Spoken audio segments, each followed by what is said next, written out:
episode of the In Focus series features Elvis Sinosic. Elvis is an Australian MMA pioneer, former UFC fighter and owner and head trainer of the King's Academy of Martial Arts in Sydney, Australia. Hey Elvis. Well, how are we? Good mate, how are you? How's things in Sydney? Yeah, doing good. I mean, considering we're doing better than Melbourne at the moment, thankfully we've avoided lockdown, but I'm not sure how much longer that's going to happen, so we'll see. If anything, we're like the guinea pigs. Yeah, no, look, it's good. Look, I'm pretty outspoken about COVID and the situation. I do see the risks involved with it, but I'm also aware that I think a lot of our government is overreacting, particularly Victoria at the moment. And thankfully, I'm up here in New South Wales. But it is what it is, and we make the most of it. We follow the rules. So, Yep. Well, that's the point of this series, providing some content for people to feel a bit more connected to the gym during this period, especially for my friends in Victoria when they can't go to the gym. Hopefully these video series will give them a chance to connect with the people they look up to. So I thought I'll start with this photo over here. It was taken at the very first BOA Super 8 series in 2014. And back then, I believe it was the first of its kind, the first professional Brazilian Jiu-Jitsu tournament. And it was my first time meeting you too. I didn't realize you were actually going to come down for the events until the day of, I think. And yeah. I remember talking to Sai and the team about this promotion. It was a very hard sell to the public because you've been to fight promotions, you've been to grappling tournaments. There's that missing gap in between. And selling this event to the grappling community, they're thinking to themselves, why am I paying $80 for a ticket when I can pay $30 or $10 to go to the Pan Packs and see multiple events? But they don't understand that this is a spectacle. It's two guys competing, two girls competing, the pressure, the limelight. How did you get involved at this little event? Well, this was obviously my first time appearing. Sai had messaged me about commentating at an event, but obviously because it was still early days, we hadn't gotten around to organising for anything for this one. He just said, look, if you're in town, let me know. And I happened to be down for the gathering, which is the Machado Nationals. It's the annual event John Will holds for the Will Machado clubs out there. I go down every year. I've supported it every year. I'm in Australia. Obviously, there was a couple of years where I was fighting and I missed out. But most years I always head down. It's a great collection of the Machado teams, and it's a great social, getting to know people in other states, catching up. So I've been doing it for years, and it's a really awesome experience. But luckily enough, it coincided with the weekend of BOA Super 8. So it just made sense. I was already in town, and so I did my best as soon as the first day of that competition finished, hopped into an Uber, shot my way out to the venue, and I'm like, hey, I'm here. I haven't got a ticket. So I was like, yeah, don't worry. Come in, check it out. Gave me all access. Ringside. I was going to say cage. I'm so used to cage side. Yeah. But I gave me a ringside seat, and I had my camera with me. I think that's how we met. And I was taking some photos, and we were chimping and comparing our shots during the night. Yeah. So yeah, it was just a great opportunity. I just turned up to check out the event. As you mentioned, there's a lot of MMA events and opportunities for MMA people. And at the time, it was one of the few avenues for jiu-jitsu people to do anything competitively and professionally. And obviously, not everyone wants to get punched in the face. So this was a great change, something different, a professional sport with jiu-jitsu players rather than MMA fighters. And I think it really brings a much more technical display to the sport. It highlights some of the best competitors. Because one of the things about, the Pan Packs or those competitions, you've got to so much going on to get to the quality. And yeah, look, the finals are always great, and they have some great matches on the day. But it's also a much bigger venue, a lot more match. You don't get quite the same view. Here, it was a much more personalized feel. You had the elevated mat, so you could really see and feel the level of competition. And obviously, Sai did a fantastic job of matching the guys, trying to get guys who are as competitive with each other as possible. Again, at the Pan Packs, it just all depends who enters the competition. You never know. Yeah. Who's in town, who's not in town. Whereas this was more planned, similar to an MMA match, with booking and matching and trying to find people that complemented each other in their styles of jiu-jitsu. And I think, it went off fantastic. It was an awesome experience. I loved having that opportunity to actually be there, even though I wasn't involved in an official capacity in the first event I did later on, it allowed me again to meet yourself and a few of the other people and make those connections on the night. Yeah, perfect. Well, I was actually a little starstruck meeting you, but then when I saw that you had the camera on you, that's when we connected through as photographers. And it was very interesting seeing that side of you, seeing the hustle that you bring with your wealth of MMA experience, but also the passion you had in photography. And like you said, it was a spectacle. Seeing the curtains come up, this was at the ladder bar, seeing everyone come together and just seeing the whole spectacle happen as it was. And eventually you got a gig commentating. What was that like? Correct. What was that like? Did you need to do some research with the competitors? Did any of your cage side experience come into the play? Obviously, my ability to talk and not shut up, obviously, kind of comes in there and definitely helps. My years of experience in Jiu-Jitsu, I've competed at the Mundials and the Pan Pacifics, all through in the Nationals and the Wilma Shadow. So I've been competing. I'm very familiar with Jiu-Jitsu, so it was easy. It was more, obviously, I tried to do a little bit of research in advance. I tried to get the names of the matchups. But of course, as with anything, most of the matchups were pre-organized, but some didn't, some change. There's always pull-ups and changes. One of the main things is trying to get names right, which is always difficult. So we get our list and then I try and get out to the back room and chat to the guys and get the correct pronunciation. But having worked on Fox Sports, working behind a mic is easy. It's kind of second nature to me now. My first time behind the mic was UFC 31. Or was it 32? It was one of the very first UFCs that Zuffa held. Obviously, I fought in the UFC, in UFC 30, and then UFC. 32 is where I fought for the belt. 31, I came in for the in-ring appearance, and 33 was the event that I commentated. Now, that was awkward. I wasn't used to dealing with someone else and understanding how to pause and let someone else come in when someone's talking, not to cut them off. So the first part of that show was a bit up and down, but by the second half, I'd gotten the hang of it. Thankfully, I picked these things up pretty well. So the actual pay-per-view part, I got pretty much on, and that obviously colored my perception and my ability to work later on. Then going on to the Fox Sports show, I used that experience to do what I did on air. Speaking about MMA is easy because, again, same as Jiu-Jitsu, I've been doing it for a long time. So it was a lot of fun. I really enjoyed it. It was a little bit of a change in pace from the standard MMA stuff, but really enjoyable because I do love Jiu-Jitsu. I'm a very well-rounded fighter, so I have both striking and grappling. So as a commentator in MMA, I have the ability to understand all elements of the game, but Jiu-Jitsu is one of my, the passions. It's something I believe you can keep doing throughout your whole life.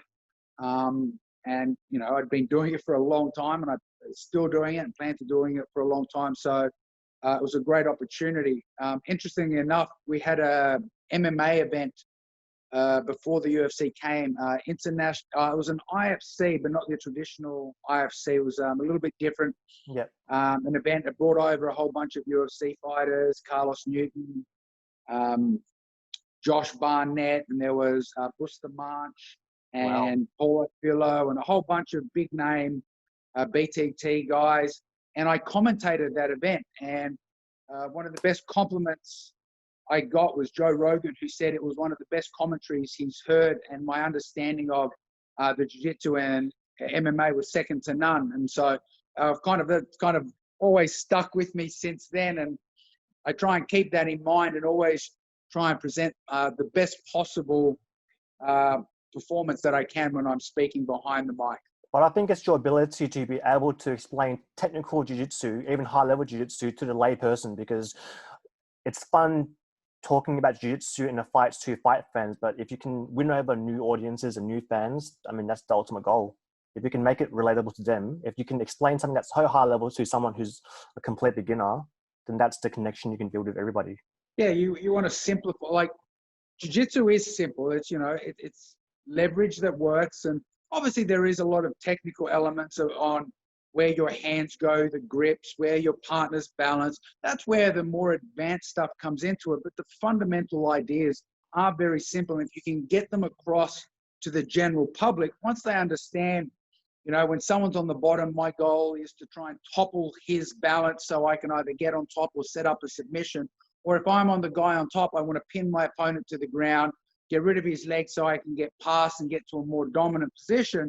When you can start breaking it down that way, it makes the more complex positions seem relatable, and then they can start understanding what's going on. When they start understanding it, they start appreciating a lot of the stuff that sometimes the uneducated fans will boo in the UFC, you know, where they see groundwork. They boo because they don't understand the details of the battle that's going on. So, yeah, my goal has always been to try and make it as relatable to people as possible. And obviously still provide the high level commentary. You know, he's going for the De La Riva, he's going for a worm guard, he's trying to get a lapel grip.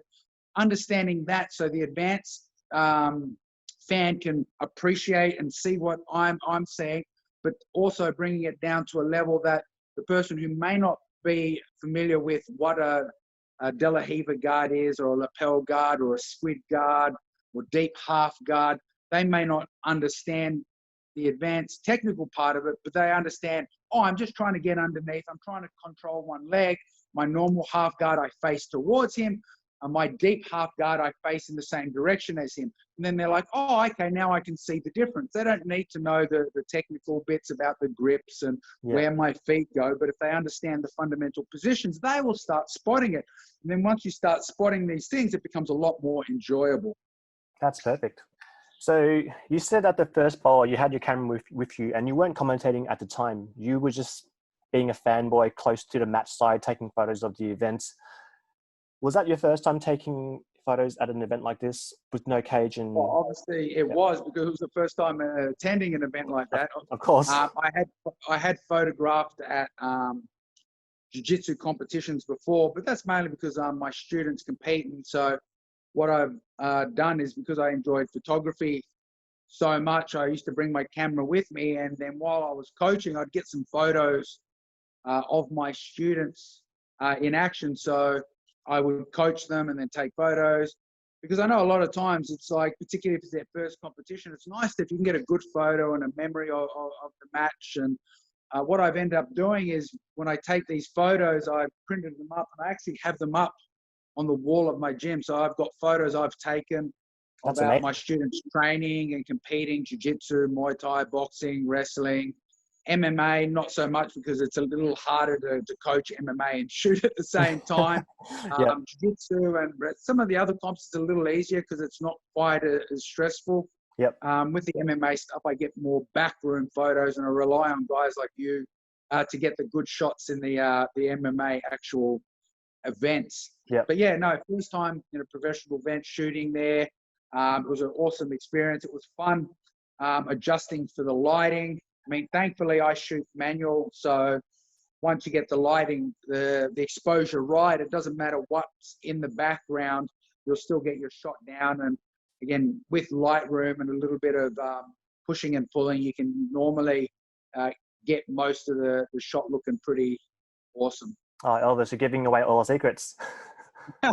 Oh, far from it. And you know how hard a work it is doing that. I actually just shot a wedding recently for some friends, some staff who got married, and they need a last minute photographer.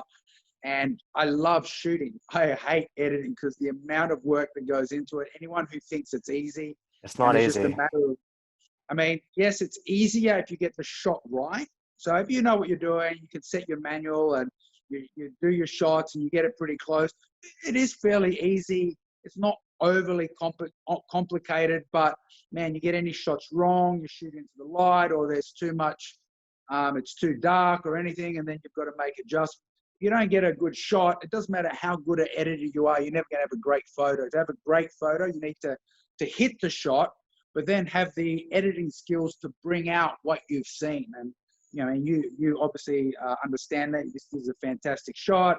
The two competitors there, the light in the background gives a nice rim lighting of the opponents, which highlights, it kind of washes out the back. So the focus is really there on the competitors. And yes, you could kind of pull that in Lightroom, but if you didn't get that angle or get that shot, you wouldn't have a great photo. Your commentary is on point, mate. Now, I overshot a little bit for the first event because when I was doing the artwork for the first bowl, we didn't have any Brazilian Jiu-Jitsu imageries to work with. So I made sure I had enough content so I can use it for the next artwork. And like you said, the interesting thing about this event and most fight nights, the lighting is consistent. It won't change. So you can have it at the same setting for most of the night and you'll be okay with your settings afterwards. But it is a lot to do in the camera. You want to try and get it as bright in the camera as you can. And the harder thing about doing Brazilian Jiu-Jitsu, especially with gi, is it's so technical, it's so fine-tuned. You have to really know what you're shooting.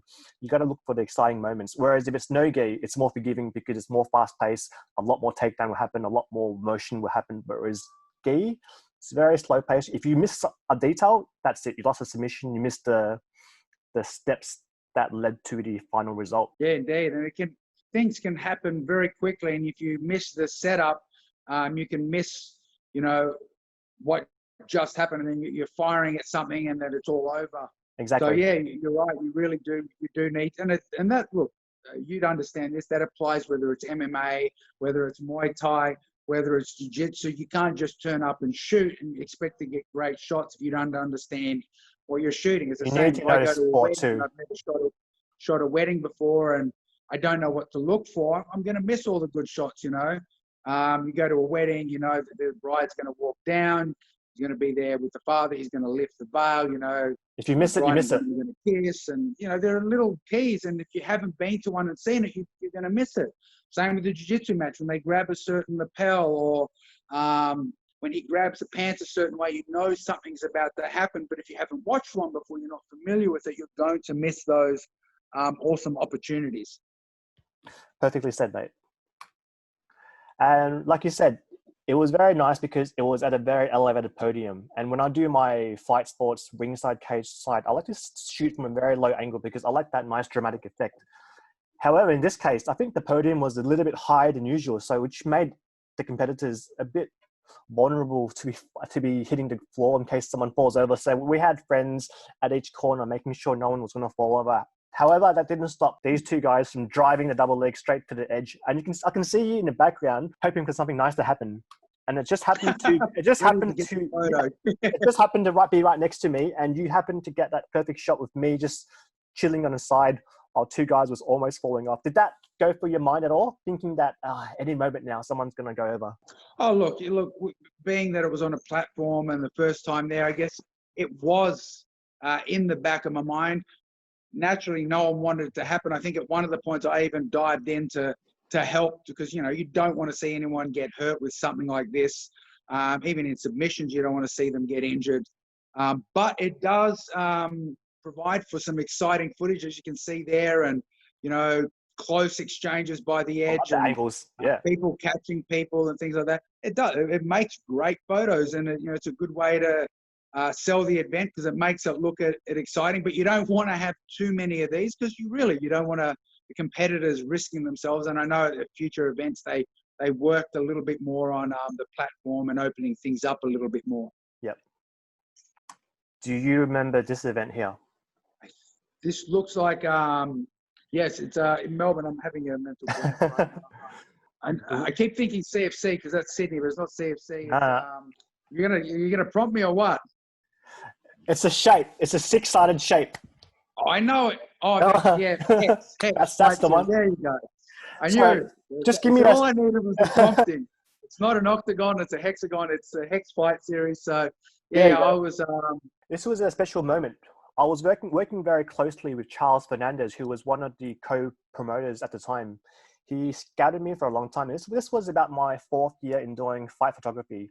He enjoyed my work. He wanted me to be part of the show. And I finally had a free night where I could actually be part of the show. And this was a very important moment because this was the night that the cage was being unveiled in Victoria. The first time the cage was legalized and people could actually fight there. So the ribbon was still there. It was ready to be cut.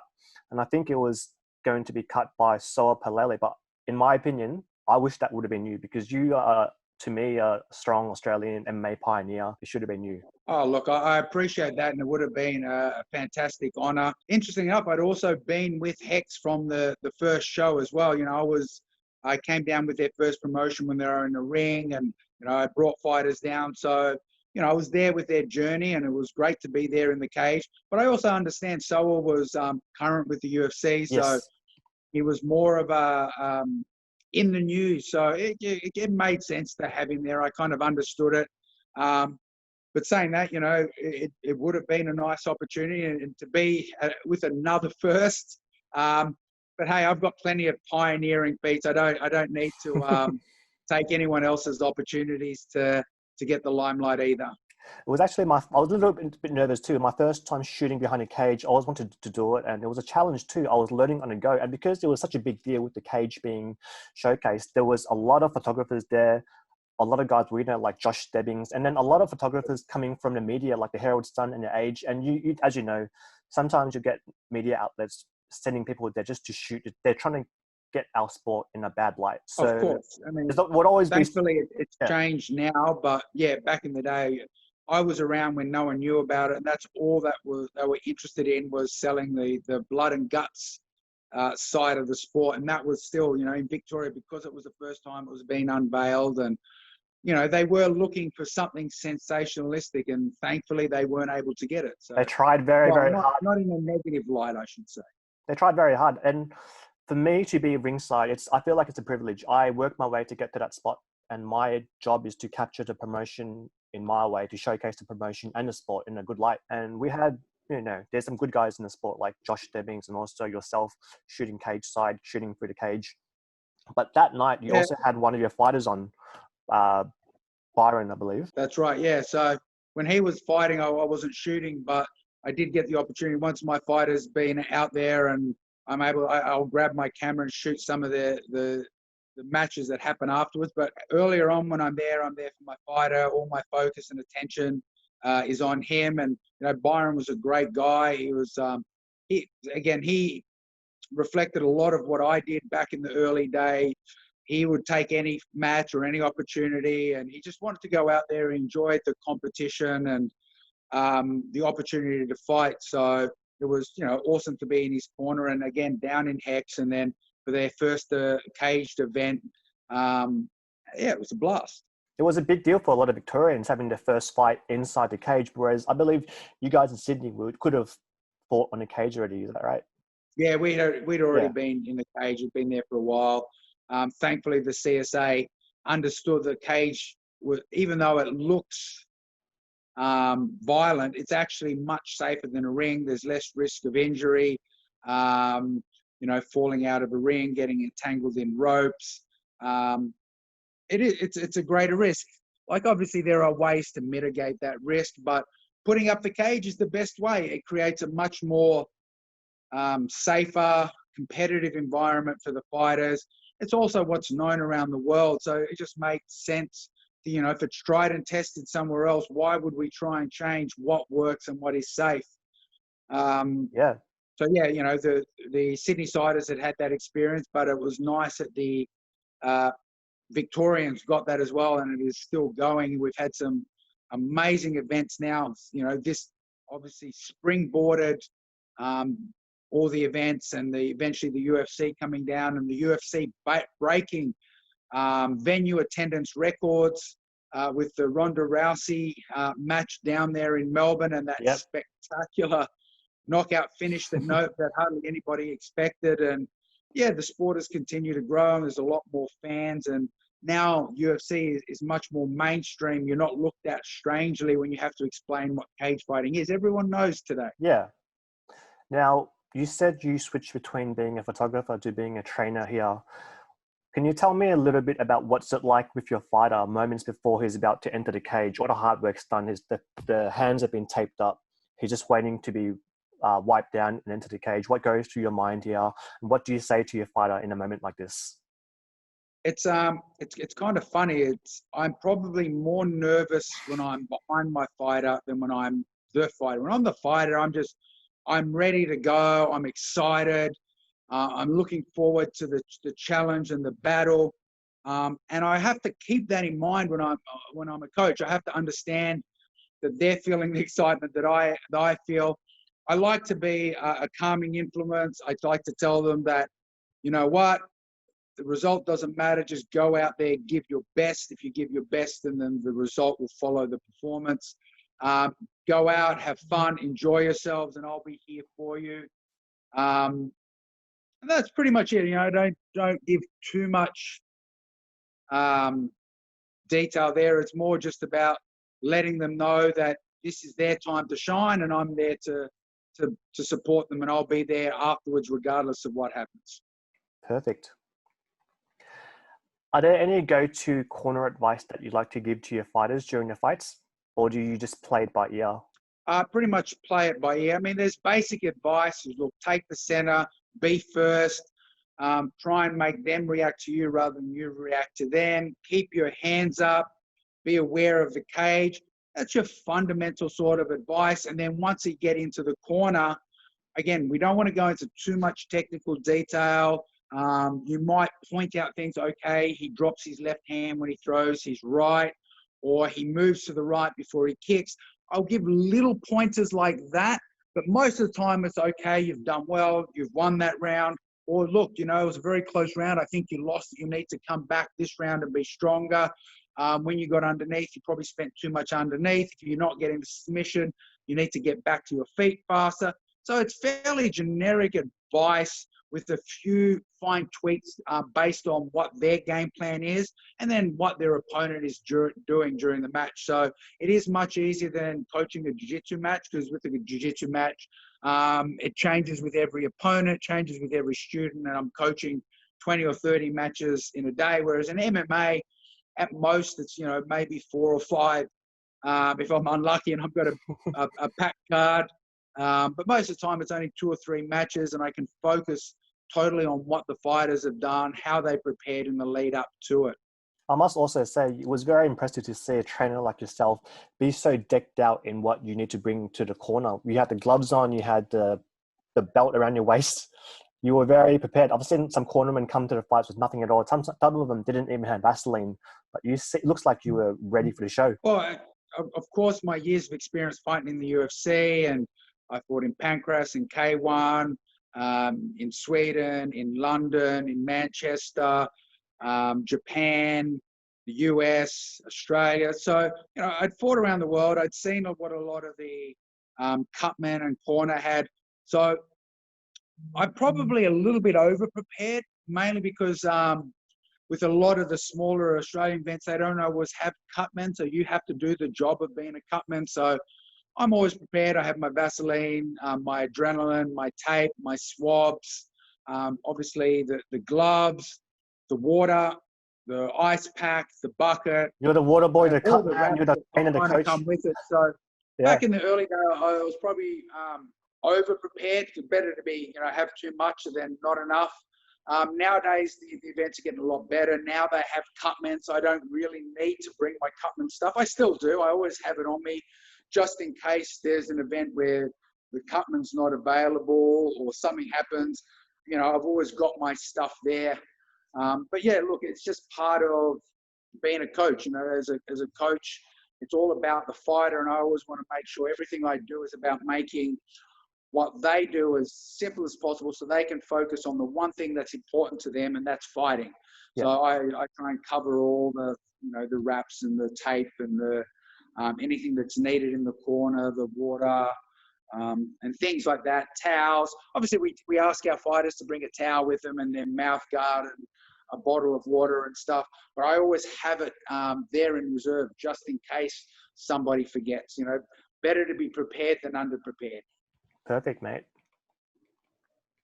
Now, on this special night, your fighter Byron was actually able to pull off a spectacular head kick KO on the first cage night in Victoria, and I was kicking myself because I missed it. I think I missed it because of the cage fence or the post, and I was thinking to myself, Elvis won't be happy with me because I missed his boy's head kick knockout, and I was kicking not as unhappy as Byron is. Well, hey, that was a good fight. That was a good fight regardless. What's it like celebrating a spectacular win like that with your fighter? Look, as I said, with my fighters, you know, I like to think I have a very good relationship with them. So when they win, I feel like I've won. I'm excited. When they lose, I feel like I lose. And I take it on board. And as I said, it doesn't matter whether they win or lose. I'm always going to be there for them. But we don't go out to lose. We go out to win. So it's great when the training comes together, the game plan works, the strategy works, and the fighter does what's necessary. They make the adjustments during the fight to get that win. We picked up a few things, but it was Byron who made that small adjustment and picked up the change and landed a beautiful switch left kick, which he set up beautifully. We kind of discussed it in the corner, and it was on the money. So just a fantastic feeling, and it's as I said, I'm just happy for my fighter. I'm there. I'm feeling his excitement and joy, but it's his moment and his victory. And that's why I like to hoist them up and let them soak in the atmosphere and the fans and the cheering, because they put in all that hard work. I mean, you've been there yourself. You've been done that on a grand scale too. You know what it's like for them. So you want to give them as much of that moment as you can.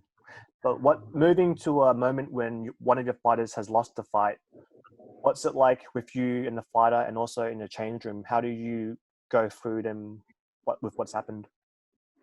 Look, same as I said before, when they've lost, and I feel their despair, I'm disappointed for them.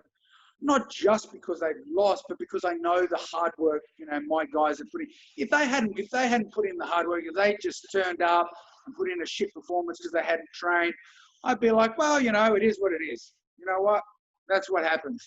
But when they turn up, they train, they put in all the hard work, and then they lose, it's crushing, because I know how, because having been there before, I know what it's like to make the sacrifices to get to the fight, and so losing the fight is tough. One of the things I've learned is, and I've seen a lot of corners do this, as soon as they get out the back, everyone's telling them what they did wrong, how they can fix it up. And lots to take in. It's not what you need at that point. At that time, I take them out the back and I go, look, shit happens. You've lost. Now is the time to wallow in your misery. I know you're disappointed. It's not the end of the world. What you've got to realize, it's a learning experience. Go in there, suck it up. Suffer quietly. You don't need people telling you, why you were better or anything like that. You just need to kind of be in the moment for a little bit, and then later on, sometimes it's on the night, they'll come back to me and they'll go, oh shit, what happened? That's, when they do that, then we can start breaking down the fight and explaining what's going on and what happened in that instant. Most of the times it's just kind of let it go, and then we'll talk about it when we get back to training. So, it's disappointing. And, I've had some instances. I think one of my guys, Jesh, went into Hex with a fractured rib. So he'd fractured his rib in the training camp. We're going to pull out, and he actually talked me into not pulling him out and then seeing if the rib would heal. And it kind of healed about a week or two before he was due to fight. So we got a couple of good sparring in. So I went, all right, he wants to fight and he seems to be better. And he actually ended up getting kicked in that same rib, and that's what ended up stopping the fight. So it was a little disappointing. In hindsight, I probably should have pulled the fight knowing that. But saying that, he wasn't hurt badly. He had a great experience. He loved it out there. And he still put on a great performance up until that shot in the rib landed. So, as they say, say la vie, it is what it is. These things happen. As a coach, how do you make a call like that, letting a fighter go to a fight injured? When do you think that risk is worth the reward? Well, look, again, it's a case-by-case basis. If he'd been injured still before the match, I wouldn't have let it happen. He was injured in the lead up to it, and we did. I think we got 1 or 2 sparring sessions in. He said he was doing cardio, and he's someone that I trust, and he was running and doing that sort of stuff. So he said his fitness was there, and he came in, he sparred, he wrestled. and the ribs seemed to be fine. He said, look, it aches a little bit. He was honest with me, but no sharp pain. And I went, okay, look, there's no actual injury. Well, I didn't think there was an injury. Obviously, it still hadn't healed entirely. And so it was worth the risk, you know. If there's an injury that I think they're not going to be able to overcome, I won't let them. You know, I always have the final say, but I like to leave it up to my fighter depending on the severity of the injury because, to be fair, the amount of times I went out there and fought injured, and I've got this wonky hand. Wow. His finger's never been the same. And when I fought the first match in the UFC, I couldn't actually close my hand. And they took photos of me, you know, how they do the fighter pose photos. And because my hand, I couldn't close my hand, I couldn't do a fist like this. And they're like, oh, we want to do like face-off photos. We're going to do autograph cards. We need to get a photo. And I'm like, crap, if I hold my guard up, they'll see that I can't close my hand. I'm screwed. What am I going to do? I won't be allowed to fight. So when I did the photos, I did one of these poses. And I was hiding it's such a stupid pose. And I still look at the photo and I go, I got to find that photo. I had to do it. If I didn't do it, I might have been pulled from the fight. So, you know, I went in with an injury and I won. And it was great feelings. With the Michael Bisping fight, I tore my groin a month out before the fight. And for the entire fight, I couldn't do any training, I couldn't shadow box, I couldn't spar, I couldn't wrestle, I couldn't do MMA. The only thing I could do, I couldn't even do a treadmill because there was too much sideways move. I could only get on a cross trainer. So I think it was for about 4 weeks, all I did was cross training in the lead up to that fight with Bisping. And I actually, same with the Jeff situation, the last sparring session, I was actually able to get on and spar and I seemed to pull up fine. Sadly, during the fight, I actually pulled my groin and that kind of affected my performance in the end. But, you know, as they say, it is what it is. I made the decision. I went in there with the injury, so it's not, I don't ever use it as an excuse. I lost that fight. To Bisping, was the better guy on the night. Perfect, man. And like, if anyone was to make the call, I guess it would be you having that wealth of knowledge behind you as well. Oh, of course, because I've done the right thing. I've done the wrong thing. And again, you've got to look at the injuries because most fighters go out there with injuries. I don't think it's possible to spar MMA without some sort of injury. It's great when guys go out there without them, but I think that's the exception rather than the rule. It just comes down to, can they still perform? And that's what I look at. Can they still perform at pretty much capacity? And if they can, then I'm happy to let them go. The other question I will ask is, if this injury reoccurs, will it create a worse injury? So if someone went in there with a broken nose, I'm like, well, no, I'm not going to let that happen because if you break your nose again during the fight, it's a greater risk than if I'm going in with a fractured finger. If I've got a fractured finger and I break my finger, shit, it hurts. I'll get it taped up and I can keep saying, you know, if I go in with a fractured toe, if it breaks, it's not good, but it's not going to affect my long-term health. But if I have like a fractured sternum or an eye socket or something like that where compounding of the injury will make the situation worse, then it's a hands down no. So it's not as simple as are they injured or not. We've got to look at the injury and the likely consequences of further injury. Do you remember this day here? Oh. I was lucky to be at Federation Square shooting the UFC Open workout with Ronda and Holly, and that was a big event in Victoria. The first time the UFC came to Victoria, having such a headline fight, center stage at Bed Square, having everyone flock to the stage, and we had superstars like Mark Hunt there, but even someone like Mark was shadowed by 2 female fights. First one, Holly and Ronda. Second, Joanna versus Valerie, and that was a great night for Australia as well. It was absolutely amazing. As I mentioned earlier, it was one of the biggest events. Well, it still holds the attendance record, I believe, for the UFC at any venue. Obviously, it was the biggest fight event in Australia. It was absolutely awesome. The buzz behind it. Thankfully, I was working for Fox Sports, so I got tickets to the event. Otherwise, I might, because it sold out ridiculously quickly.